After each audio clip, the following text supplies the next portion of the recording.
السلام علیکم ورحمۃ اللہ وبرکاتہ۔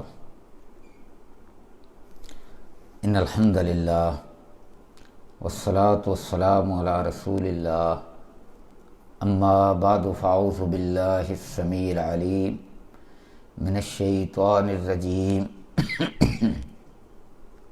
بسم اللہ الرحمن الرحیم۔ الف لام میم ذالک الکتاب لا ریب فیہ ھدی للمتقین۔ ناظرین اکرام، اللہ تعالیٰ آپ کو خوش رکھے۔ آج پھر الحمدللہ اللہ تبارک و تعالیٰ کی توفیق کے ساتھ ملاقات ہو رہی ہے۔ آج رمضان کی 3 ہے اور ہمارا تیسرا دن ہے۔ اللہ کے قرآن کو پڑھتے ہوئے، اس پر غور کرتے ہوئے، شرح کرتے ہوئے، سنتے ہوئے۔ آج کی سورہ البقرہ ہے، اور بقرہ کا معنی گائے ہے۔ تو اللہ تبارک و تعالیٰ نے گائے کے نام سے اللہ تبارک و تعالیٰ کی تخلیق ہے اس سورت کا آغاز فرمایا۔ سبب یہ ہے کہ گائے کی پوجا اور پرستش مشرک قوموں کے اندر ایک لمبے عرصے سے ہوتی چلی آ رہی ہے۔ فرعون کی جو قوم تھی، قبطی لوگ تھے، آج جدید آثار قدیمہ بھی اس بات کی تصدیق کرتے ہیں اور توثیق کرتے ہیں کہ یہ جو فرعون کی قوم تھی، یہ لوگ بھی گائے کی پوجا کرتے تھے، گائے کی پرستش کرتے تھے، اس کی عبادت کرتے تھے، اس کو اپنا معبود، اس کو اپنی دیوی جانتے تھے۔ آج کے دور میں بھی اس کی عبادت جاری ہے۔ ہمارے پڑوس ہندوستان کے اندر 1 ارب کے قریب جو گرد و نواح میں بھی ہیں ہندو لوگ، اس کو اپنی دیوی کہتے ہیں، اس کو ماں کہتے ہیں، اس کی پوجا کرتے ہیں، اس کا گوبر کھاتے ہیں، اس کا پیشاب جو ہے اس کو پیتے ہیں، اور اس کی خاطر مسلمانوں کا خون بہاتے ہیں۔ تو آج بھی اس کی پرستش جاری ہے۔ تو اللہ تبارک و تعالیٰ نے یہ جو سورت نازل فرمائی سورہ فاتحہ کے بعد، یہ بڑی سورت ہے، تقریباً 2.5 پاروں پر مشتمل ہے۔ تو اس کا نام بقرہ ہے، یعنی گائے۔ ہم جب قرآن کو دیکھتے ہیں تو اس کے شروع میں تو بڑی صورتیں ہیں۔ البقرہ بڑی صورت ہے، اس کے بعد پھر آل عمران ہے، وہ بھی ایک بڑی صورت ہے، آگے بھی بڑی صورتیں ہیں، پھر ذرا چھوٹی ہوتی جاتی ہیں، اور آخر پر بہت ہی چھوٹی ہو جاتی ہیں، اور 30ویں پارے کے اینڈ پر انتہائی چھوٹی صورتیں ہیں۔ بات یہ ہے کہ یہ جو پہلی صورتیں ہیں، ان کے اندر انسان کو اپنی زندگی کس طرح سے گزارنی چاہیے، اس کا عقیدہ کیسا ہونا چاہیے، رشتہ داروں کے ساتھ اس کا میل ملاپ کیسا ہونا چاہیے، اور اسی طرح سے قومیں جو ہیں وہ کیا کرتی ہیں، اور کون سی گمراہ قومیں ہیں۔ اسی طرح مرد اور عورت کے جو تعلقات ہیں، وہ ماں باپ اور ان کی جو اولاد ہے ان کے مسائل، الغرض معاشرتی مسائل، یعنی انسان نے اپنی زندگی کو کس طرح سے گزارنا ہے۔ اور اس کے بعد پھر آخر پر آپ 30واں پارہ دیکھ لیجئے، اس سے پہلے 29واں دیکھ لیجئے، 29واں پھر 30ویں میں اس سے بڑھ کر چھوٹی صورتیں ہیں، اور ان کے اندر پھر آخرت کی یادیں ہیں، موت کی باتیں ہیں، قیامت کی باتیں ہیں، آخرت کی باتیں ہیں، یعنی فکر آخرت پر بہت زور دیا گیا ہے۔ اللہ اکبر! یعنی اب انسان کو اپنے اللہ کی طرف پلٹنا چاہیے۔ تو انسان کی زندگی بھی ایسی ہے، جوان ہوتا ہے، بھرپور جوانی ہے، اس کے بعد پھر بڑھاپا ہوتا ہے، اب اسے آخرت کی طرف زیادہ رخ کرنا چاہیے۔ تو قرآن کا انداز جو ہے وہ بھی یہی ہے۔ اللہ اکبر! اللہ کے نبی حضرت محمد کریم صلی اللہ علیہ وسلم نے فرمایا وَإِنَّ الْبَيْتَ الَّذِي تُقْرَأُ فِيهِ الْبَقَرَةُ لَا يَدْخُلُهُ الشَّيْطَانُ، ترمذی کی حدیث ہے اور اس کا نمبر 2877 ہے، 2877۔ حضور نے فرمایا وہ گھر جس کے اندر تقرا پڑھی جاتی رہے، تلاوت کی جاتی رہے، کس کی؟ البقرہ، سورہ البقرہ کی۔ اب تقرا جو ہے یہ مضارع کا صیغہ ہے، اس کے اندر حال بھی ہوتا ہے اور مستقبل بھی ہوتا ہے، یعنی مستقبل حال، اس کو یعنی متواتر پڑھتے رہنا چاہیے۔ ایسا ہوگا تو لا یدخلہ الشیطان، اس گھر کے اندر حضرت محمد کریم صلی اللہ علیہ وسلم کی گارنٹی ہے، شیطان نہیں داخل ہوگا۔ اللہ اکبر۔ بہت سارے لوگ جو ہیں بیماریوں کے اندر مبتلا ہوتے ہیں، کون نہیں بیماری کے اندر مبتلا ہوتا؟ اور یہ جو بیماریاں ہوتی ہیں یہ شیطان کی وجہ سے ہوتی ہیں۔ شیطان، یاد رکھیں، انسان کے جسم کے اندر خاص طور پر خون کے اندر گردش کرتا ہے۔ حضور نے فرمایا ہے کہ یہ شیطان جو ہے انسان کے خون کے اندر گردش کرتا ہے۔ اب مجھے بتلائیے انسان کا جو خون ہے وہ کہاں نہیں پہنچتا؟ سارے جسم کے اندر ہر جگہ پر خون پہنچتا ہے، دماغ کے اندر خون ہے، رگیں ہیں ان کے ذریعے پہنچتا ہے، دل پمپ کرتا ہے، تو گردوں میں، معدے میں، ریڑھ کی ہڈی میں، یہ جوڑوں میں، پٹھوں میں، ہر جگہ پر یہ خون پہنچتا ہے، تبھی تو انسان زندہ ہے۔ تو یہ شیطان جو ہے یہ خون کے اندر گردش کرتا ہے۔ اچھا، خون کے اندر گردش کرتے ہوئے پھر ایک جگہ پر جا کر بیٹھ بھی جاتا ہے اور انسان کو بیمار کر دیتا ہے۔ گردوں میں بیٹھ گیا، معدے میں بیٹھ گیا، انسان سمجھتا ہے بیچارہ کہ میرا معدہ خراب ہے، ویسے بھی فزیکلی خراب ہو سکتا ہے، میں یہ نہیں کہتا کہ صرف شیطان کی وجہ سے، ویسے بھی فزیکلی انسان بیمار ہو سکتا ہے، لیکن ایسی بھی بہت ساری بیماریاں ہیں کہ جو فزیکلی نہیں ہوتی، شیطان کی وجہ سے ہوتی ہیں۔ شیطان اس بیماری کو وہاں بیٹھ کر پیدا کرتا ہے، وہ نکل بھی جائے تو اس کے بعد پھر بھی بیماری برقرار رہتی ہے، اور پھر دوائی وغیرہ لی جائے تو وہ دور ہو جاتی ہے۔ میرے بھائیوں، بہنوں، میرے بیٹوں، میری بیٹیوں، یہ میں اپنے ایکسپیرینس، اپنے تجربے کی بات آپ کو بتلا رہا ہوں۔ میں عام طور پر دم نہیں کرتا، لیکن میں نے کچھ لوگوں کو دم کیا ہے اور اس چیز کو میں نے محسوس کیا ہے۔ مثلا ایک شخص کے دل کے اندر شیطان بیٹھا ہوا تھا، دم کیا، یہ سورہ البقرہ پڑھی، یقین جانے میں پڑھتا چلا گیا، اس کے بعد اس شخص نے کچھ شدید ترین دل کے اندر درد ہوا،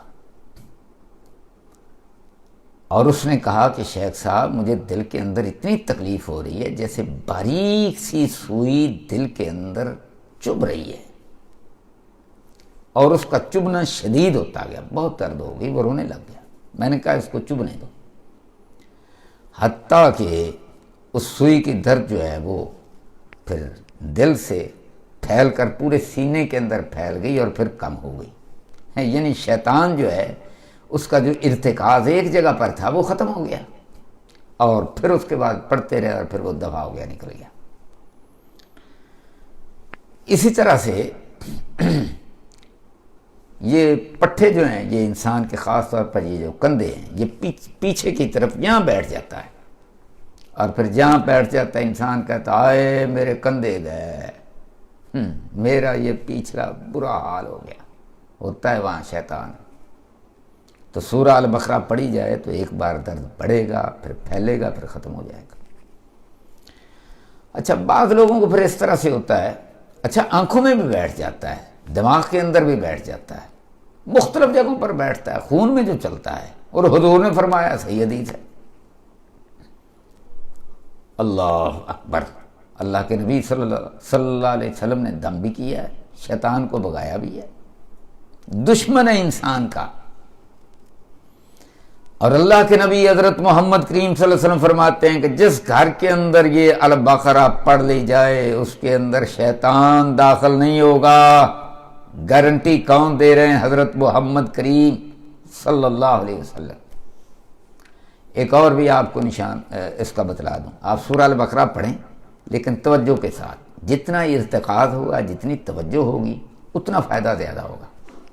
آپ کو طریقہ بتلا دیتا ہوں، آپ پانی کے اندر گلاس پانی کا رکھ لیں، سورہ البقرہ لگا لیں۔ اب تو ہر بندے کے پاس موبائل ہے، سورہ البقرہ لگا لیں، 2.5 پارے سارے کے سارے سنیں، آپ کے اندر ہمت ہے تو کان جو ہے وہ ادھر لگا لیں۔ اب مثال کے طور پر میں ابھی یہ سورہ البقرہ کا درس شروع کر رہا ہوں، تو میں نے اس درس شروع کرنے سے پہلے 2.5 پارے کی مکمل سورہ البقرہ جو ہے وہ سنی ہے۔ تو شیطان تو ہر ایک کا دشمن ہے، جو دین کا کام کرتا ہے اس کا زیادہ دشمن ہوتا ہے، اس کو زیادہ کوشش کرنی پڑتی ہے، صبح شام کے اذکار کرنے پڑتے ہیں، وگرنہ یہ حملے کے لیے ہر وقت تیار ہوتا ہے۔ باہر سے کوئی حملہ آور ہیں تو ان کو بھی دعوت دیتا ہے۔ بچنا کس طرح ہے؟ اذکار سے، قرآن سے، خاص طور پر یہ سورہ البقرہ، کیونکہ حضور کی گارنٹی ہے، اور جو حضور کی گارنٹی ہے وہ عرش والے رب کی گارنٹی ہے۔ ہاں، تو میں آپ کو بتلا رہا تھا کہ آپ سورہ البقرہ پڑھیں، ارتکاز کریں، دھیان سے سنیں، جتنا دھیان سے سنیں گے اتنا اچھا اثر ہوگا۔ اور وہ جو پانی کا گلاس ہے وہ بھی پاس پڑا ہوگا، اس کو بعد میں پی لیں۔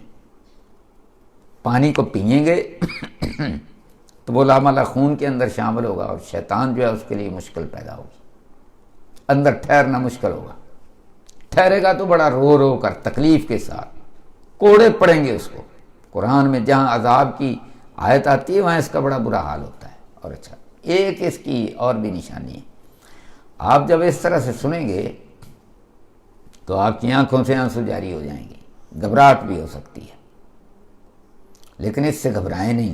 اس کا مطلب یہ ہے کہ تمہارا دشمن گھبرا رہا ہے، اور اس کے بعد انشاءاللہ پھر آہستہ آہستہ ٹھیک ہو جائیں گے۔ لیکن بعض لوگ جو ہیں وہ ایک پارہ ہی پڑھا جائے تو شیطان دفع ہو جاتا ہے، ایک بار ہی۔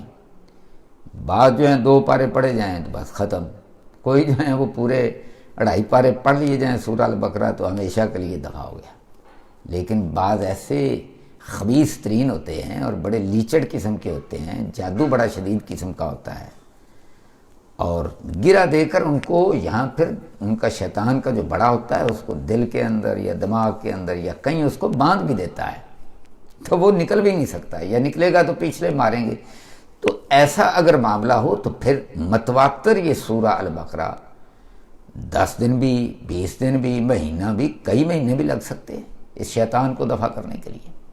تو بہرحال حضور نے جو لفظ ارشاد فرمایا ہے وہ ہے تقرا فیہ البقرہ۔ تقرا مضارع کا صیغہ ہے، یعنی حال بھی مستقبل بھی، یعنی اس کو پڑھیں اور مستقبل کے اندر بھی متواتر پڑھتے رہیں، تو پھر یہ شیطان دفع بھی ہو جائے گا، اور لا یدخلہ الشیطان، پھر اس گھر کے اندر داخل بھی نہیں ہو سکے گا۔ لیکن یہ متواتر پڑھتے رہنا چاہیے گھر کے اندر۔ اس کی اتنی شان ہے کہ اللہ کے نبی صلی اللہ علیہ وسلم نے سورہ بقرہ کے بارے میں فرمایا سنام القرآن، سبحان اللہ، قرآن کی کوہان ہے۔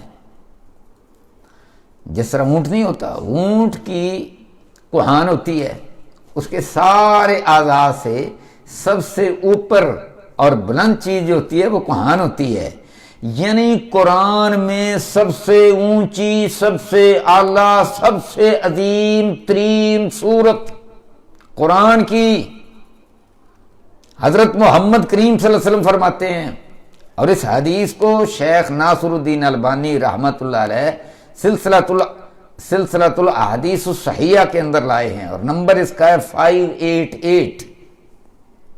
یہ قرآن کی کوہان ہے، بہت اونچا مقام ہے اس کا، سبحان اللہ۔ اور صحیح مسلم کی حدیث ہے، نمبر 780 ہے کہ شیطان اس گھر سے بھاگ جاتا ہے۔ اور بھی بہت زیادہ حدیث ہیں، لیکن میں اتنے پر اکتفا کرتا ہوں۔ اللہ اکبر۔ صحیح مسلم کی ایک اور حدیث بھی آپ کے سامنے رکھتا ہوں، اس کا نمبر ہے 804۔ حضور صلی اللہ علیہ وسلم نے فرمایا البقرہ اور آل عمران کو پڑھا کرو، سبحان اللہ۔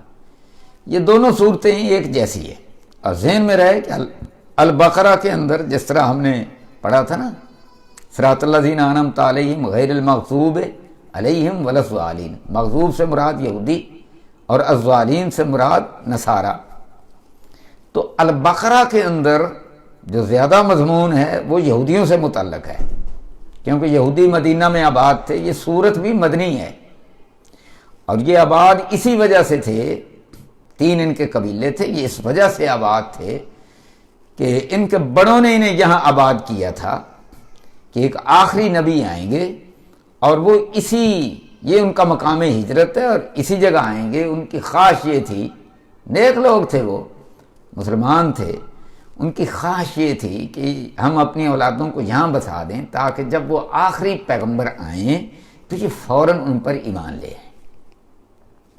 اللہ اکبر۔ اور جو آل عمران ہے، جیسا کہ آل عمران سے واضح ہے کہ حضرت مریم علیہ السلام کی جو والدہ محترمہ تھی، ان کے جو خامند تھے ان کا نام عمران تھا، تو اس لیے سورہ آل عمران کا جو تعلق ہے وہ حضرت مریم کی والدہ سے، حضرت مریم سے، حضرت عیسیٰ علیہ السلام سے، وہاں اس کا ذکر زیادہ ہے۔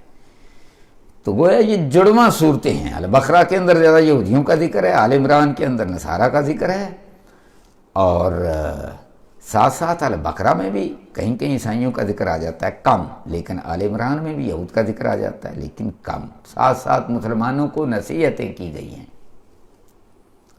اور منافقوں کا بھی ذکر آئے گا اس سورہ البقرہ کے اندر۔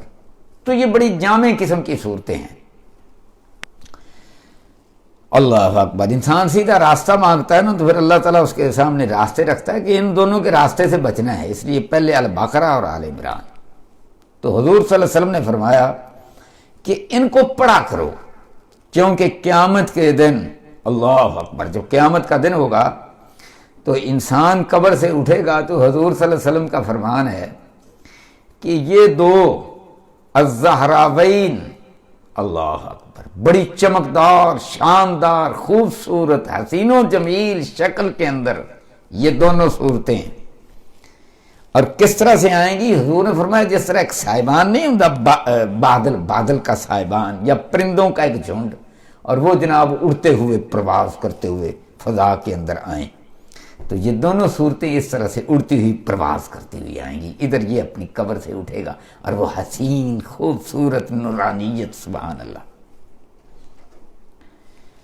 اور پھر اللہ اکبر جھگڑا کریں گی۔ ہاں بھائی، ان کو حشر کے میدان کی لو بھی نہیں لگنی چاہیے، نہ ان کو کچھ نہ کہنا بھائی، حشر کے میدان میں جن کی ڈیوٹیاں ہوں گی نا، ان کو کچھ نہیں کہنا، ان کا اور ہمارا تعلق ہے، محبت ہے، پیار ہے، دوستی ہے، یاری ہے، تو پھر یاری لگانا، میں بھی لگاؤں، آپ بھی لگائیں، البقرہ کے ساتھ، آل عمران کے ساتھ۔ اللہ اکبر۔ حضور صلی اللہ علیہ وسلم نے فرمایا کہ اس کا حصول باعث برکت ہے، سبحان اللہ، برکتیں ہی برکتیں، شیطان جب دفع ہو گیا تو پھر برکتیں ہی برکتیں، دنیا میں بھی برکتیں، آخرت میں بھی برکتیں۔ فرمایا اسے چھوڑنا باعث حسرت ہے، افسوس ہے، دنیا کے اندر بھی باعث افسوس ہے، آخرت کے اندر بھی باعث افسوس ہے۔ اور آگے فرمایا جو اہل باطل ہیں، وہ شیاطین ہیں یا وہ انسان ہیں من الجنت والناس، وہ اس کا سامنا کرنے کی طاقت نہیں رکھتے۔ اللہ اکبر۔ جب یہ البقرہ پڑھے گی تو آپ کے اندر شیطان ہے تو شیطان روئے گا، آپ کی آنکھوں سے آنسو نکلیں گے، دراصل وہ اندر شیطان رو رہا ہے۔ اللہ اکبر۔ آپ تجربہ کر لیں، میرا تو ایکسپیرینس ہے، میرا تو تجربہ ہے۔ اللہ اکبر۔ تو یہ ہے جی اللہ کے نبی صلی اللہ علیہ وسلم کا فرمان البقرہ کے بارے میں۔ یہ تھیں چند ایک گزارشات۔ اب البقرہ جو ہے سورہ، اس کا آغاز ہوتا ہے الف لام میم، ان کو حروف مقطعات کہا جاتا ہے۔ عربی زبان کی ایک خصوصیت ہے، وہ کیا خصوصیت؟ دنیا کے اندر اور کسی زبان کی یہ خصوصیت نہیں ہے کہ جو ایک حرف ہونا وہ بھی اپنا معنی دے۔ عربی زبان کے اندر ایک حرف بھی ایک لفظ ہوتا ہے، سبحان اللہ۔ یہ زبان کی فصاحت اور بلاغت ہے، یعنی ایک حرف وہ بھی ایک لفظ کا معنی ادا کرتا ہے، اور 2 حرف پر بھی ایک لفظ ہوتا ہے، 3 کا بھی ایک لفظ ہوتا ہے، اس کو عربی میں کہتے ہیں ثلاثی، 4 کا بھی ایک ہوتا ہے، اس کو کہتے ہیں رباعی، 5 کا بھی ایک ہوتا ہے، اس کو کہتے ہیں خماسی۔ تو یہ 1 سے شروع ہو کر 5 تک جاتا ہے، بس اس سے آگے ختم ہے، 5 اینڈ ہے۔ سبحان اللہ، میں غور کر رہا تھا اس کے اندر بھی توحید ہے، اللہ اکبر، کہ 5 ہے نا، طاق عدد ہے، ان اللہ وطر یحب الوطر، اللہ طاق ہے اور طاق کو پسند فرماتا ہے۔ تو اللہ تبارک و تعالیٰ نے عربی زبان کو اپنی آخری کتاب کے لیے اور اپنے آخری پیغمبر حضرت محمد کریم صلی اللہ علیہ وسلم کے لیے پسند فرمایا ہے، اس لیے کہ اس زبان کی جو بیس اور بنیاد ہے اس کے اندر توحید ہے، اور اس کے اندر فصاحت و بلاغت کا ایک سمندر ہے۔ اسی لیے تو اللہ تبارک و تعالیٰ نے پھر اس زبان کو قیامت تک کے لیے، یعنی آخری کتاب نازل فرمائی تو اس کو قیامت تک کے لیے، یعنی یہ زبان جو ہے یہ قیامت تک کے لیے زندہ رہے گی۔ بہرحال مزید اس پر گفتگو ہم آگے چل کر کریں گے، فی الحال مختصر سا اتنا ہی عرض کرتا۔ اللہ اکبر۔ اب جناب والا الف لام میم، چونکہ اس زبان کا ایک حرف بھی ایک لفظ ہوتا ہے، تو اسی لیے اللہ کے نبی صلی اللہ علیہ وسلم نے فرمایا کہ ان تینوں حرفوں پر بھی نیکیاں ملیں گی۔ اللہ اکبر، ایک حرف پر 10 نیکیاں۔ اب الف 10 نیکیاں مل گئیں، لام 20 ہو گئیں، میم 30 ہو گئیں، الف لام میم کہا تو 30 نیکیاں ہمیں مل گئیں۔ سبحان اللہ، اللہ اکبر۔ اچھا، ان کو اب کیونکہ ان کو الگ الگ پڑھا جاتا ہے تو ان کو حروف مقطعات کہا جاتا ہے، اور قرآن کے اندر ان کو باقاعدہ آیت کا درجہ حاصل ہے۔ مثلا دیکھیں نا، الف لام میم، اس کے بعد گول دائرہ بنا ہوا ہے اور اس کے اندر کیا لکھا ہوا ہے؟ 1، یعنی یہ پوری آیت کا مقام رکھتی ہے۔ سبحان اللہ۔ یہ ہیں جناب حروف مقطعات، یعنی الگ الگ، قطع یعنی ٹکڑے کر کے۔ اچھا، تھوڑی سی میں ان کے بارے میں اور شرح کرتا ہوں، مختصر، ویسے تو میں تفصیل میں جاؤں تو یہ 2 گھنٹے لگ جائیں گے، بہرحال میں مختصر سے عرض کرتا ہوں۔ اچھا، اب قرآن کی سورتوں کی تعداد ہے جناب والا 114، اور ایسی صورتیں کہ جن کے آغاز میں یہ حروف مقطعات ہیں ان کی تعداد ہے 29۔ یہ میں نے آج کل سے بڑی اس پر ریسرچ کر رہا ہوں، اللہ تعالیٰ قبول فرمائے۔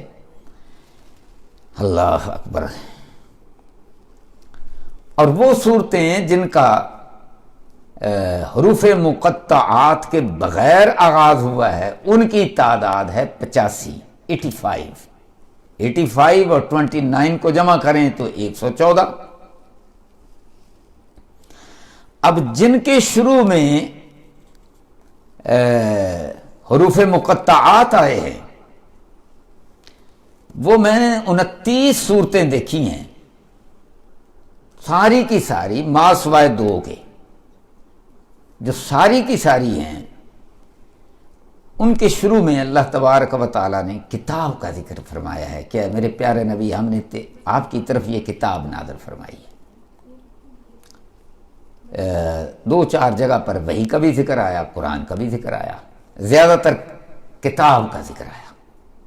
اور پھر آگے جو انکار کرنے والے ہیں ان کو کہا کہ تم انکار کرتے ہو، یہ شروع میں حروف مقطعات۔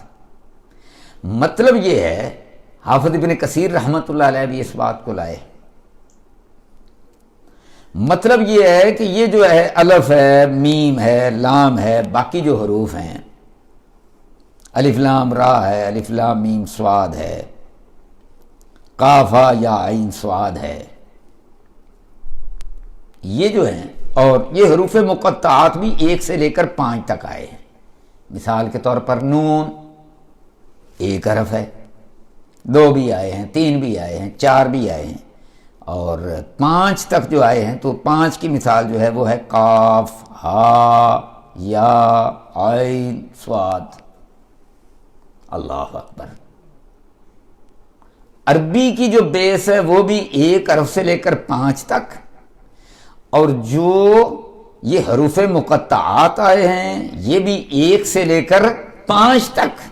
سبحان اللہ، یہاں پر بھی توحید، ان اللہ وطر یحب الوطر، توحید کی خوشبو میں، سبحان اللہ۔ شرک کرنے والوں کو سمجھانا ہے، البقرہ گائے کی پوجا کرنے والوں کو سمجھانا ہے نا، اس لیے سبحان اللہ، توحید کی خوشبو میں، اللہ ایک ہے، یہ خوشبو میں۔ اچھا، اب میں چند مثالیں آپ کے سامنے رکھتا ہوں۔ یہ جو 29 صورتیں ہیں جن کا آغاز جو ہے حروف مقطعات سے ہوتا ہے، مثلا اب دیکھیں، الف لام میم ذالک الکتاب لا ریب فیہ ھدی للمتقین، ذالک الکتاب آ گیا نا۔ اچھا آگے دیکھیں، سورہ آل عمران ہے، اس کا بھی آغاز ہوتا ہے الف لام میم، دونوں جڑواں صورتیں ہیں نا، ایک جیسی ہیں، اس کا آغاز بھی الف لام میم سے، اس کا آغاز بھی الف لام میم سے۔ اللہ لا الہ الا هو الحی القیوم، آگے فرمائے نزل علیک الکتاب بالحق، میرے پیارے نبی آپ پر یہ کتاب نازل ہوئی ہے، حق کے ساتھ نازل ہوئی ہے۔ اللہ اکبر۔ یعنی یہ جو حروف ہیں یہ تو عربی زبان کے ہیں نا، تو یہ سارے عرب جو ہیں ان حروف کو جانتے ہیں، بڑی فصاحت والے ہیں، بڑی بلاغت والے ہیں، شعر و شاعری والے ہیں۔ تو یہ کتاب میں نے نازل کی ہے، آپ تو کسی سے پڑھے لکھے بھی نہیں ہیں، آپ کا تو دنیا میں کوئی استاد نہیں ہے، اور یہ کتاب میں نے نازل کی ہے، مقابلہ کر کے دکھلائیں۔ اللہ اکبر، یہ ہے اس کا مطلب۔ آگے جناب، الاعراف الف لام میم صاد کتاب انزل الیک، سورہ یونس الف لام را تلک آیات الکتاب الحکیم، سورہ ہود آگے الف لام را کتاب احکمت آیاتہ ثم فصلت من لدن حکیم خبیر، ایک حکیم، حکمت والا رب، خبیر، خبردار، جس نے ساری کائنات کو بنایا، ہر چیز سے باخبر ہے، اس نے یہ آیتیں، یہ اس کتاب کی آیتیں اس کی طرف سے نازل ہونے والی ہیں۔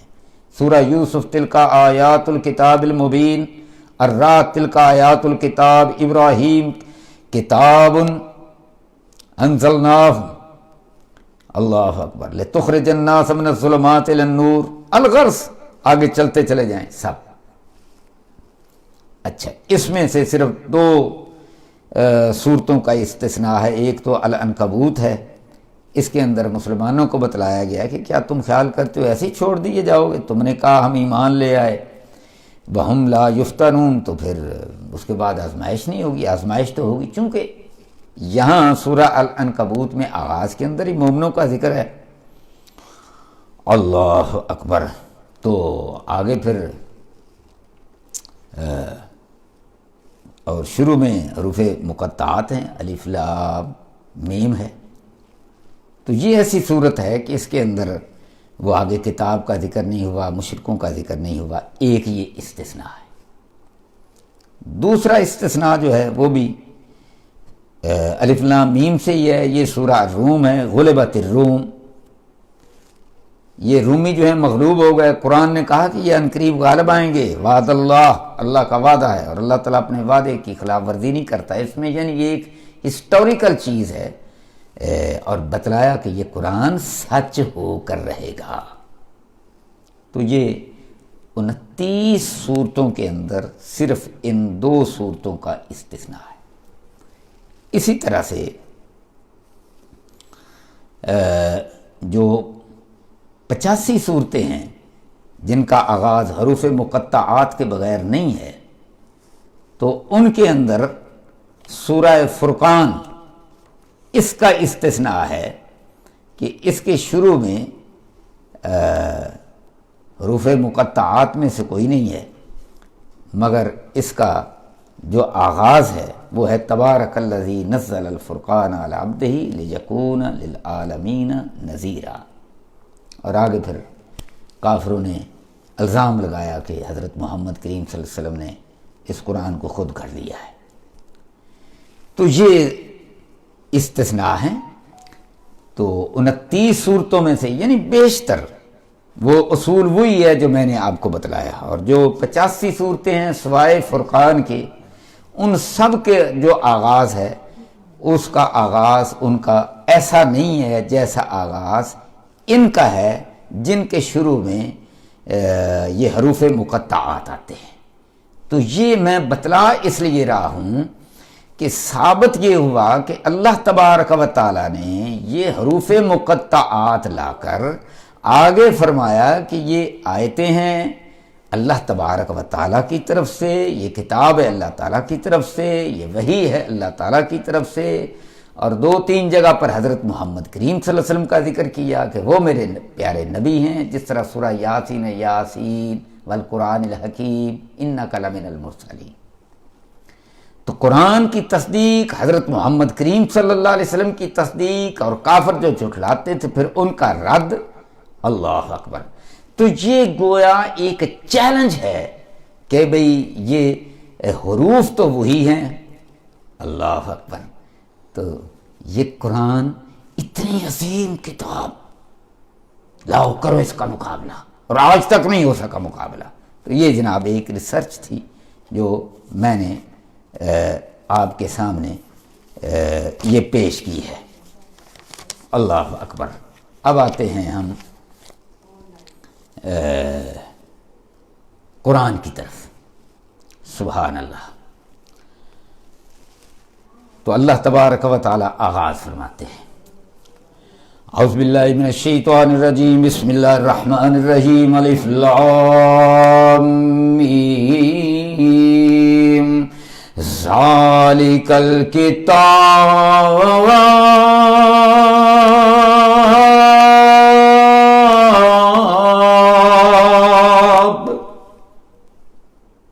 اب یہ میں نے ہاتھ کا اشارہ آسمان کی طرف کیا ہے، آپ سمجھ گئے ہوں گے۔ اشارے ایک دور کا ہوتا ہے، ایک قریب کا ہوتا ہے۔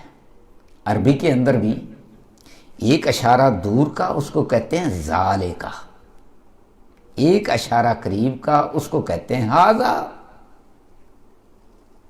تو یہ اشارہ ہے دور کا، زالے کا، ذالک الکتاب، وہ کتاب، اللہ اکبر۔ تو کہاں ہے پھر وہ؟ اللہ تبارک و تعالی نے دوسرے مقام پر فرمایا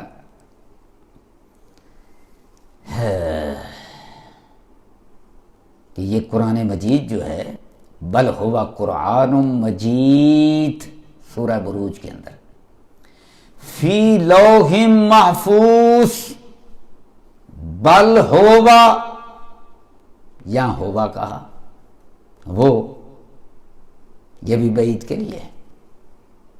بل ہوا قرآن مجید، بڑی عزت والا قرآن، کہاں ہے؟ فی لوح محفوظ، اور لوح محفوظ کہاں ہے؟ 7ویں آسمان پر۔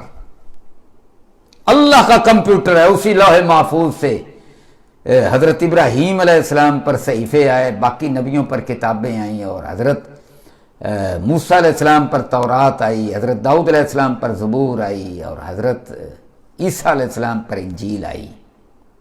اسی لوح محفوظ سے قرآن آیا، وہ 7ویں آسمان پر ہے۔ اللہ اللہ، سبحان اللہ۔ تو بھائی وہاں سے آیا یہ قرآن، بل ہوا قرآن مجید فی لوح محفوظ، اور یہاں کیا کہا؟ ذالک الکتاب، وہ کتاب۔ اور پھر علماء نے کہا، مفسرین نے فرمایا کہ اب یہ چونکہ ہمارے ہاتھ میں ہے تو ذالک، عربی کے اندر بڑی فصاحت و بلاغت ہے، تو اس کا ترجمہ یہ بھی کیا جا سکتا ہے، تو وہ بھی اپنے ذہن میں رکھو اور یہ بھی اپنے ذہن میں رکھو کہ وہ یعنی لوح محفوظ سے کتاب آئی، عرش والے رب نے بھیجی، حضرت جبریل لے کر آئے، حضرت محمد کریم صلی اللہ علیہ وسلم کے پاک مبارک دل پر آئی، اب یہ کتاب تیرے اور میرے ہاتھوں میں ہے۔ سبحان اللہ۔ ذالک الکتاب، الکتاب خاص کتاب ہے یہ، الکتاب عام کتاب نہیں ہے۔ سبحان اللہ۔ لا ریب فی، دنیا میں آج تک دنیا کی ہسٹری میں، معلوم انسانی تاریخ میں کوئی ایسا آتھر نہیں گزرا، کوئی ایسا مصنف نہیں گزرا، حتیٰ کہ آج کے اس دور میں جو علم کا دور ہے اور ہر میدان کے اندر وہ آثار قدیمہ کا ہو، وہ تاریخ کا ہو، وہ جغرافیے کا ہو، وہ سائنس کا ہو، وہ انسانی نفسیات کا ہو، وہ میڈیکل سائنس کا ہو، یعنی بڑے انتہاؤں پر پہنچا ہوا ہے آج کا علم۔ آج کے دور میں جب علم حاصل کرنا بڑا آسان ہو گیا ہے اور ہر علم کی پھر بے شمار شاخیں ہیں، آج ایک انسائکلوپیڈیا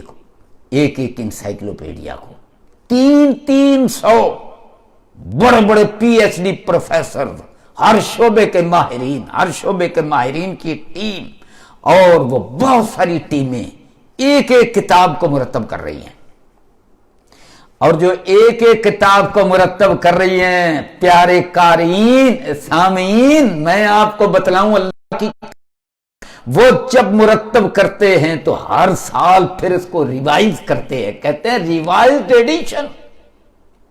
اللہ اکبر، ریوائزڈ ایڈیشن، نظر ثانی شدہ ایڈیشن۔ بھائی رہ گئی تھی یار، یہ 3 بندے سے غلطیاں رہ گئی تھی، 500 بندے، 1000 دنیا کے مانے ہوئے ماہرین، علم کے میدان کے شاہ سوار، وہ بھی ہر سال ریوائزڈ ایڈیشن۔ اللہ اکبر۔ کوئی بھی یہ دعویٰ نہیں کیا کسی نے آج تک، نہ آج کیا نہ قیامت تک کر سکے گا کہ یہ ہم نے جو کام کیا بس یہ حرف آخر ہے۔ دنیا میں صرف ایک کتاب ہے، there is only one book، صرف اور صرف ایک کتاب، اور وہ کتاب وہ ہے کہ حضرت محمد کریم صلی اللہ علیہ وسلم نے فرمایا کہ مجھ پر نازل ہوئی ہے، اور 1450 سال پہلے۔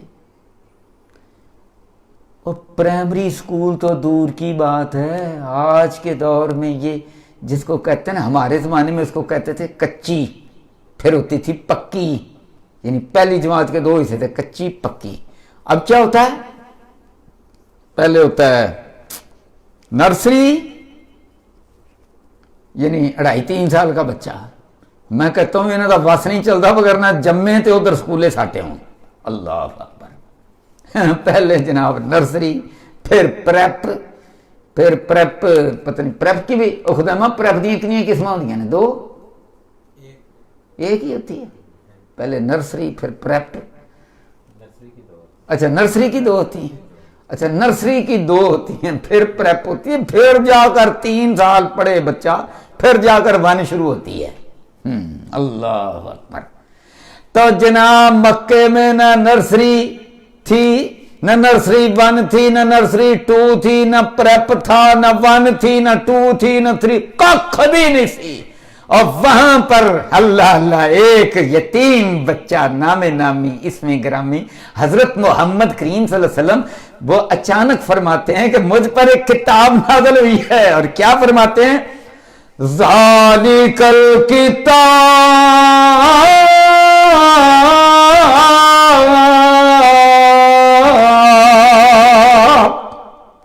لا ریب فیہ ہدی، صدقے قربان جمع، ہدی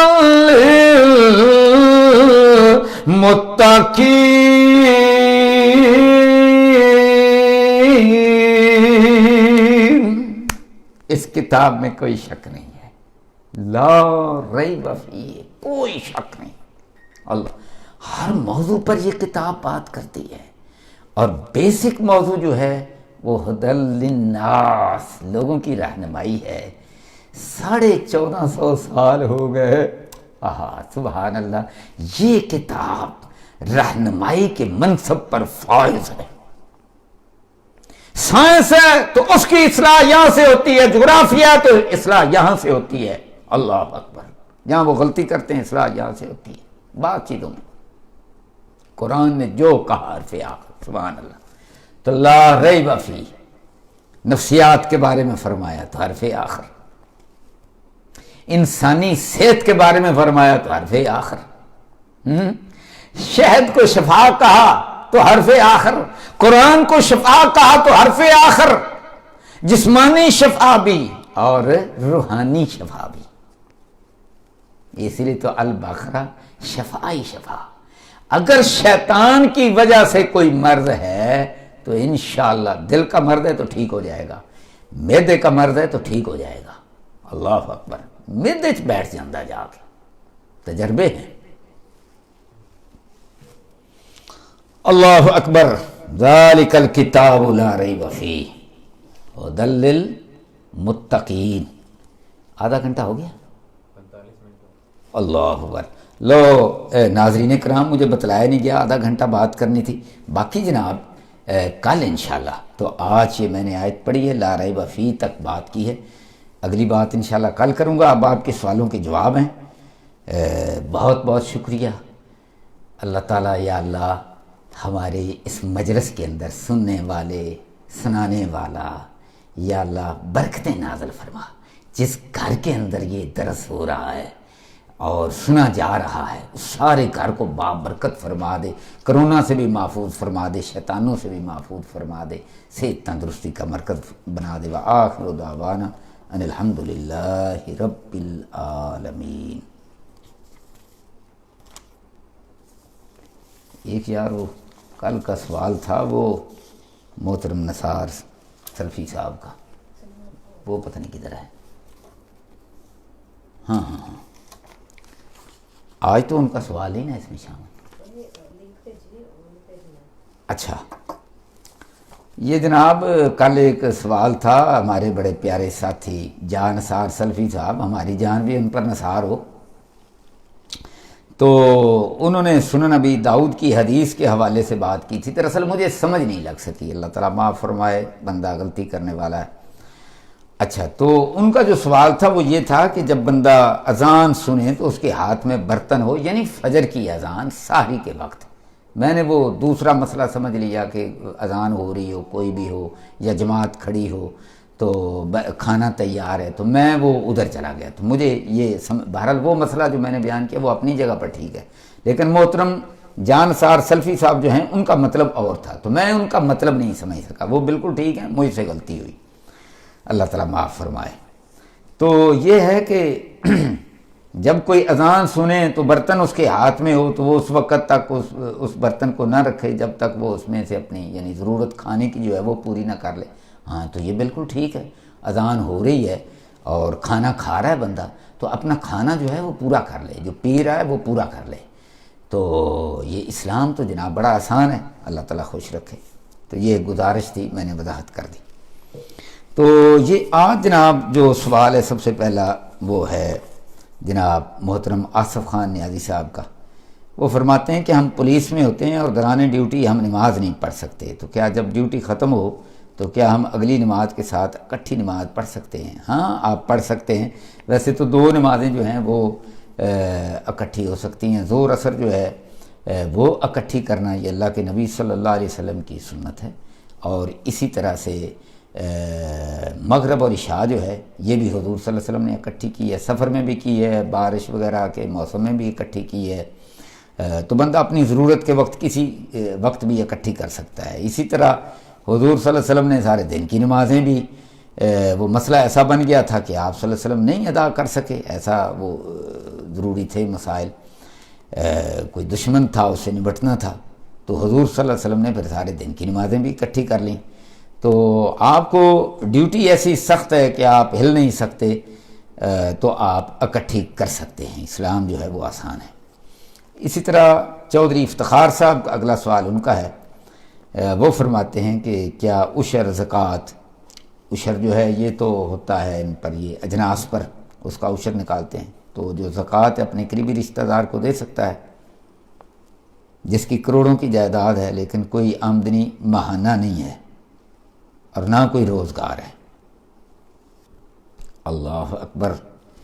تو ہاں جو آج کے یہ مسافر جو ہے وہ بھی مطلب یہ ہے کہ ویسے اس کی جائیداد پڑی ہے کروڑوں کی اور وہ بکتی بھی نہیں، یا مثلا جس طرح اب حالات ایسے ہیں کہ کئی لوگوں کے پاس کروڑوں کی جائیدادیں ہیں لیکن وہ پڑی ہیں، کوئی خریدار ہی نہیں ہے، یہ کرونا کا موسم ہے.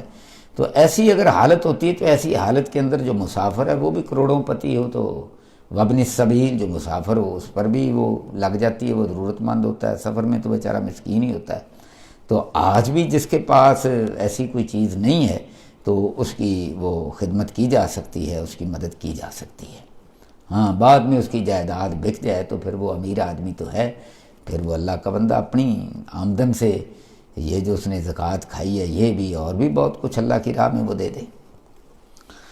اچھا جی اگلا سوال ہے احسان وڑائچ. میرا سوال ہے کہ جمعہ کی نماز کے فوراً بعد قبرستان جانے کی فضیلت ہے؟ نہیں، ایسی کوئی حدیث جو ہے وہ نہیں ہے، میری نظر سے کم از کم نہیں گزری، نہ کوئی ایسا مسئلہ ہے. ویسے حضور صلی اللہ علیہ وسلم نے فرمایا کہ قبرستانوں میں جاؤ، جا کر ان کی زیارت کیا کرو، اس سے آخرت کی یاد آتی ہے. تو کسی وقت بھی بندہ جا سکتا ہے. حضور صلی اللہ علیہ وسلم تو رات کے وقت بھی قبرستان تشریف لے جایا کرتے، پچھلی رات آدھی رات. عبد الرحمن مغل صاحب ہیں، وہ فرماتے ہیں وطر کا صحیح طریقہ بیان فرما دیں.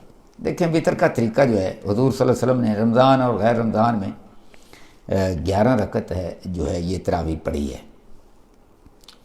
تو دونوں طرح سے ٹھیک ہے، ثابت جو ہے وہ دونوں طرح سے ہے اور علماء اس کی اجازت دیتے ہیں. ایک یہ ہے کہ آپ 2 رکعتیں پڑھیں، اس کے بعد جو درمیانی تشہد ہے اس کے اندر نہ بیٹھیں اور تیسری رکعت جو ہے اس کے اندر قنوت کر لیں. دوسرا طریقہ یہ ہے کہ 2 رکعتیں پڑھیں پھر 1 رکعت جو ہے وہ کھڑے ہو کر پڑھ لیں. تو دونوں طریقے ہی ٹھیک ہیں کیونکہ اصل مقصد جو ہے وہ تو ہے نماز کو طاق کرنا. تو آخر پر 1 رکعت ہو جائے تاکہ نماز جو ہے پچھلی وہ ساری طاق ہو جائے. تو حضور صلی اللہ علیہ وسلم جب عشاء کی نماز پڑھتے تھے نا تو وطر نہیں پڑھا کرتے تھے. تو پھر پچھلی رات حضور صلی اللہ علیہ وسلم تہجد پڑھا کرتے تھے اور آخر میں وطر پڑھا کرتے تھے. اب نماز جو ہے وہ ساری طاق ہو گئی. ان اللہ وطر یحب الوطر. اور اسی طرح فجر کی 2 رکعتیں ہوتی ہیں اور فرض جو ہیں، مغرب کی ظہر کی جو ہیں وہ 4 ہوتے ہیں فرض، اور پھر عصر کے بھی 4 ہوتے ہیں. تو مغرب کے 3 پڑھتے ہیں، یہ دن کی نمازیں ہیں. تو دن کی نمازوں میں جب یہ 3 فرض پڑھ لیے تو پھر یہاں بھی نماز سارے دن کی نمازیں جو ہیں وہ طاق ہو گئی. تو دن کی نمازیں بھی طاق ہو گئی، رات کی بھی طاق ہو گئی. دونوں طرح سے ٹھیک ہے جناب.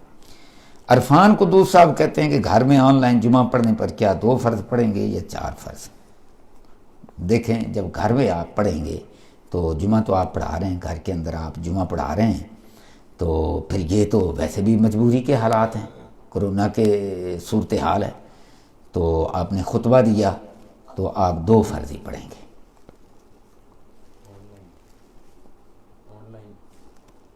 اچھا آن لائن ہو تو پھر اچھا یہ آن لائن کی بات ہے. آن لائن آپ 4 پڑھیں گے، آن لائن آپ 4 پڑھیں گے، خطبہ سن لیں لیکن نماز آپ پھر ظہر کی پڑھیں گے، 4 پڑھیں گے. ہاں ایک ہو سکتا ہے کہ آپ خطبہ سن لیں اور اس کے بعد آپ عربی کا خطبہ دیں. مثال کے طور پر کھڑے ہو کر آپ نے خطبہ دیا ان الحمدللہ، اور اس کے بعد پھر آپ بیٹھ گئے، پھر کھڑے ہو کر آپ نے دوسرا خطبہ دے دیا اور اس کے بعد پھر آپ 2 رکعت جو ہیں وہ آپ پڑھ لیں. تو گویا آپ نے جمعہ کا خطبہ دے دیا. اور سعودی عرب کے اندر اس وقت گھر گھر یہ جمعہ کا خطبہ جو ہے، یہ جمعہ کا خطبہ اور نماز ہو رہی ہے. باقی عالم اسلام کے اندر بھی ہو رہی ہے. اور قرآن حدیث کے جو دلائل ہیں وہ میں اس سے پہلے دے چکا ہوں، بنو اسرائیل کے حوالے سے قرآن کے دلائل دے چکا ہوں. ابو طلحہ کشمیری صاحب ہیں، وہ فرماتے ہیں کہ قنوت دعا کا صحیح طریقہ کیا ہے۔ دیکھیں بعض لوگ جو ہیں وہ کہتے ہیں کہ یہ رکوع کے اندر گئے ہیں نا، تو رکوع سے اٹھے ہیں تو پھر جو ہیں وہ دعائے قنوت، اللہم اہدنا فی من ہدیت وعافنا فی من عافیت، تو یہ دعا جو ہے یہ پڑھنی چاہیے۔ اور بعض لوگ جو ہیں وہ اس کے قائل ہیں کہ مثلا قیام ہے، قیام کی حالت میں انہوں نے پہلے الحمد پڑھی، اس کے بعد قرآن کی کوئی صورت پڑھی اور اس کے بعد پھر ساتھ ہی قنوت۔ تو دلائل دونوں طرف ہیں اور میں یہ سمجھتا ہوں کہ دونوں ہی ٹھیک ہیں، دونوں طریقے ٹھیک ہیں۔ لیکن اگر میری ذاتی رائے پوچھیں اور میری ذاتی پسند پوچھیں تو یہ ہے کہ جب اس طرح سے بندہ پڑھتا ہے نا، قیام کیا اور قرآن پڑھا، تلاوت ختم کی اور ساتھ ہی اس طرح سے شروع کر دیا، تو یہ نا ذرا کوئی تھوڑی سی الجھن ہو جاتی ہے پیچھے لوگوں کو، مقتدیوں کو۔ تو اگر جائے قنوت کے اندر نہ اپنا رکوع میں جائے اور رکوع سے جب سر اٹھائے اور پھر قیام کرے تو اس وقت یہ پڑھا جائے، تو میری ذاتی رائے میں تو اس پر عمل پیرا ہوں۔ باقی جیسے بھی آپ مناسب کریں، پسند کریں، پڑھ سکتے ہیں، دونوں طرح ٹھیک ہے۔ رضوان ساکی صاحب کہتے ہیں کیا ماسک پہن کر نماز پڑھنا جائز ہے؟ ہاں بالکل، آج کے حالات میں تو نہ صرف جائز بلکہ جہاں ضرورت ہو وہاں پر اس کو ضرور استعمال کرنا چاہیے۔ جہاں سمجھیں کہ کوئی اتنی ضرورت نہیں ہے، گھر کے ہی افراد ہے جو الحمدللہ کوئی ایسا مسئلہ نہیں ہے، تو سارے صحت مند ہیں، تو وہاں کوئی مسئلہ نہیں ہے۔ اچھا، اسی طرح شفقت اقبال صاحب ہیں، وہ کہتے ہیں کیا اشراق کی نماز گھر میں پڑھی جا سکتی ہے؟ ہاں جی، جو نفلی نماز ہے وہ تو گھر میں ہی پڑھنی چاہیے۔ تو کیا ثواب حج و عمرہ کا مل جائے گا؟ یہ میرے علم میں نہیں ہے، بہرحال ثواب بہت زیادہ ہے۔ اچھا جی، آگے محمد ادریس صاحب کیا کہتے ہیں، کیا عورت عورتوں کی جماعت کروا سکتی ہے؟ ہاں، بعض علماء یہ اجازت دیتے ہیں کہ عورت جو ہے وہ عورتوں کی جماعت کروا سکتی ہے، وہ ان کے درمیان میں کھڑی ہو جائے اور ان کی جماعت کروا دے۔ جہاں بہت ضروری ہو، یعنی مسجد قریب نہیں ہے یا مسجد میں اہتمام نہیں ہے، وہاں جا نہیں سکتی، بہتر یہی ہے کہ مسجد میں ہی جائیں اور مسجد میں جا کر جو مرد امام ہیں ان کے پیچھے ہی نماز پڑھیں۔ چونکہ مدینہ منورہ میں اللہ کے نبی صلی اللہ علیہ وسلم کی مسجد کے اندر ہی عورتیں آتی تھیں اور اگلی صف مردوں کی ہوتی تھی، پھر پچھلی صف جو ہے وہ خواتین کی ہوتی تھی، تو لوگ ٹائم پر ہی آ جاتے تھے۔ تو اس کے بعد اب ہمارے زمانے میں تو بڑا اس کا ہو گیا ہے، عورتوں کی الگ جگہ بن گئی ہے، اس وقت اتنے وسائل نہیں تھے۔ تو باقی اس کو رویہ نہیں بنانا چاہیے۔ اگر کوئی ایسی جگہ ہو کہ جہاں وہ کوئی سہولت میسر نہ ہو اور عورتیں اکٹھی ہیں کوئی درس وغیرہ کے لیے، تو نماز کا کوئی ٹائم ہو گیا ہے تو پڑھ لیں۔ یہاں تک میں سمجھتا ہوں اتنی سی اجازت ہے، اس کو معمول نہیں بنانا چاہیے۔ ضیاء بیگ صاحب کہتے ہیں کہ میں یونان سے ہوں اور یہاں کا وقت سعودیہ سے ملتا جلتا اور ہمارے پاس کوئی مسجد بھی نہیں، کیا میں موبائل پر براہ راست خطبہ جمعہ یا عید کا خطبہ لگا کر باجماعت نماز ادا کر سکتا ہوں؟ تو جناب ضیاء بیگ صاحب، آپ کے سوال کا جواب میں نے دے دیا ہے۔ محمد جاوید ہزاروی صاحب کہتے ہیں کہ محترم میری بیوی کی نظر چلی گئی ہے، آپ دعا کرتے ہیں اس کی نظر واپس آ جائے، جزاک اللہ۔ تو آئیے ہم سارے دعا کرتے ہیں کہ یا اللہ محمد جاوید ہزاروی صاحب کی اہلیہ محترمہ، یا اللہ ان کی آنکھوں کی روشنی لٹا دے، یا اللہ ان پر اپنا فضل و کرم فرما دے، اور جن کی بھی نظر کمزور ہے یا اللہ ان سب کو یا اللہ ان کی نظر لوٹا دے، صحت جو بھی بیمار ہے یا اللہ سب کو صحت تندرستی عطا فرما دے۔ اور جاوید ہزاروی صاحب دعا میں نے کر دی، سب بھائیوں نے دعا کر دی جو یہاں موجود ہیں۔ اللہ کے نبی صلی اللہ علیہ وسلم کی خدمت میں ایک عورت آئی تھی، ایک صحابیہ، انہوں نے کہا یا رسول اللہ میری اللہ اکبر، عورت تھی یا مرد تھا یا دونوں تھے، اب میرے ذہن میں اچھی طرح نہیں رہا، تو انہوں نے کہا کہ آپ یا رسول اللہ دعا کر دیں۔ آپ صلی اللہ علیہ وسلم نے فرمایا میں دعا کر دیتا ہوں، اور دوسری بات یہ ہے کہ اگر آپ اسی طرح سے صبر کر لیں تو اس کا بدلہ جنت ہے۔ سبحان اللہ، وہ تو حضور کا زمانہ تھا، تو انہوں نے کہا میں صبر کروں گی۔ تو ہم تو اللہ تعالیٰ سے یہی دعا کرتے ہیں کہ یا اللہ، اللہ اکبر، باقی وہ درست نہ ہو تو پھر جس طرح حضور صلی اللہ علیہ وسلم نے فرمایا اس کا بدلہ انشاءاللہ جنت ہے۔ بلال یوسف صاحب فرماتے ہیں، پوچھتے ہیں کہ قضا نماز پہلے پڑھنی چاہیے یا فرض ہے؟ تو اگر تو آپ کے پاس ٹائم ہے تو آپ پہلے پڑھ لیں، اور اگر آپ جماعت کے ساتھ شامل ہیں اور ادھر نماز کھڑی ہونے والی ہے تو پھر بعد میں پڑھ لیں، یعنی جو بھی موقع ہو اس وقت پڑھ لیں، اور اگر ٹائم موجود ہو آپ کے پاس تو پھر اپنی ترتیب کو ٹھیک کر لیں۔ رانا ابرار صاحب کہتے ہیں رات کو جھاڑو دینا چاہیے، سوالیہ، یا نہیں دینا چاہیے؟ ہاں بھائی، کوئی اس کے لیے ٹائم نہیں ہے، جس وقت دل چاہے جھاڑو دے سکتے ہیں، کوئی مسئلہ نہیں۔ شاہ فیصل بھٹا صاحب کہتے ہیں کہ مولانا آپ کو دیکھ کر بہت خوشی ہوئی، سوال ہے کہ اگر کسی کا معدہ خراب ہو، روزہ رکھنے کی وجہ سے بلڈ لو اور سر درد شروع ہو جائے تو وہ کیا کرے؟ تو دیکھ لے، اگر وہ کوئی علاج کر سکتا ہے، ساتھ دوائی بھی لے سکتا ہے تو وہ دوائی بھی لے اور یہ بھی کام کر لے، تو ہو سکتا ہے اللہ تعالیٰ شفا عطا فرما دے۔ اگر نہ ملے تو پھر روزہ نہ رکھے۔ اور ایک یہ بھی ہو سکتا ہے کہ اس کا معدہ خراب ہو، جس طرح کہ میں نے ابھی کہا، وہاں شیطان بیٹھا ہوا ہے، تو روزہ بھی رکھے اور سورہ البقرہ کی تلاوت بھی کرے تو شیطان بھاگ جائے گا، معدہ انشاءاللہ ٹھیک ہو جائے گا۔ اس کے باوجود ٹھیک نہ ہو تو پھر اللہ تعالیٰ کے سپرد، پھر علاج بھی کریں، اور روزہ آپ نہیں رکھ سکتے تو پھر آپ نہ رکھیں اور رکھوا دیں پھر کسی کو۔ سردار نعیم صاحب کہتے ہیں کہ لوڈو کھیلنا کیسا ہے؟ اللہ اکبر۔ دیکھیں، لوڈو ایک ایسی چیز ہے کہ میں اس پر کوئی فتویٰ وغیرہ تو نہیں دیتا، نہ میں نے کبھی فتوے دیے ہیں، نہ میں کوئی مفتی ہوں۔ اس کے اندر ایک ہی جگہ بیٹھا بندہ اپنا ٹائم ضائع کرتا ہے۔ تو کھیل ایسی ہونی چاہیے جس میں نا جسم کا بھی فائدہ ہو۔ تو مثلاً آپ والی بال کھیلیں، فٹ بال کھیلیں، کوئی اور چیز، گھر کے اندر آپ بیڈمنٹن بھی کھیل سکتے ہیں، تو کوئی اور بھی مطلب اس طرح کا کوئی کھیل کھیل سکتے ہیں جس کے اندر کچھ جسمانی ورزش بھی ہو، تو وہ میرا خیال ہے زیادہ مفید رہے گی۔ باقی آپ جیسے مناسب سمجھیں۔ فیاض احمد صاحب کہتے ہیں کہ روزے کی حالت میں انجیکشن لگوا سکتے ہیں؟ ہاں، روزے کی حالت میں بہت زیادہ ضروری ہو تو پھر آپ یہ انجیکشن جو ہے آپ لگوا سکتے ہیں۔ بس اللہ تعالیٰ آپ کو خوش رکھے جی۔ اگلی ملاقات انشاءاللہ کل ہوگی۔ بہت بہت شکریہ۔ وآخر دعوانا الحمدللہ رب العالمین۔